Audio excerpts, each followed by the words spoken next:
Hello, this is part 2 of the sensitivity analysis tutorial.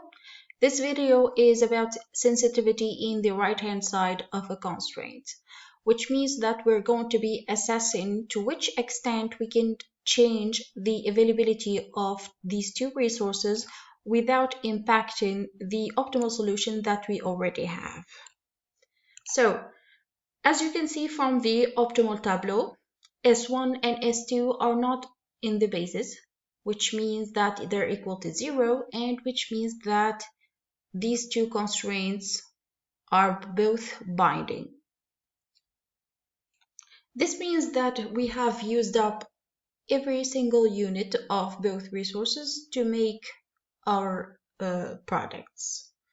Okay, so to study the effect of increasing or decreasing the availability of either of these resources, we can add here plus delta, or plus the change, this hypothetical change, and we could redo all of the simplex iterations to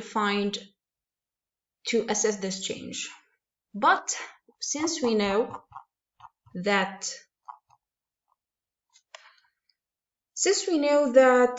the parameter delta 1, which is this hypothetical change, and the variable s1 have identical coefficients in the standard form and will continue to have identical coefficients through all simplex iterations until the optimal tableau, we don't have to do all the simplex iterations. This is what, if we did though, this is what we're going to end up with in the optimal tableau. It's going to be 25 plus 3/2, which is the same coefficient as the S1 variable, multiplied by this delta. Now for the optimal tableau to be feasible, for the LP to be feasible, this right-hand side needs to be greater than or equal to 0. It needs to be positive. So these two are the right-hand sides of both constraints. And by solving this system of inequations, we would end up with a range of feasibility for this delta. This means that as long as we do not increase this change by 50 and we do not decrease it by an amount less than minus 50/3, the optimal tableau that we currently have will remain feasible. This was the case of binding constraints, but what if we had a non-binding constraint and we're asked to study the sensitivity of its availability? Well, a non-binding constraint means that we still have units left of that resource after the production. Our production.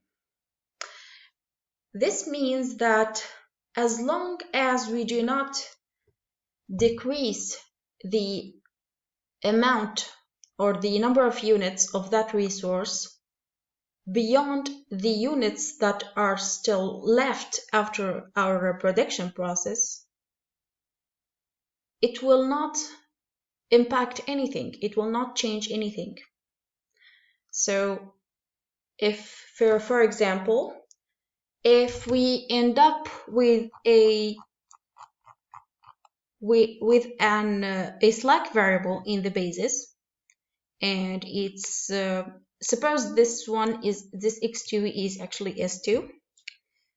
If we end up with S2 equal to 25, for example, in the optimal tableau, it means that as long as we do not decrease the amount available of resource to buy more than 25 units, our optimal solution will not be impacted.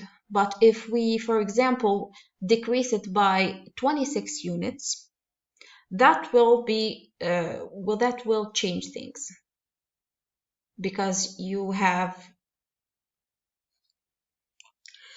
wouldn't have enough units of that resource to produce the same the optimal number of units of your products.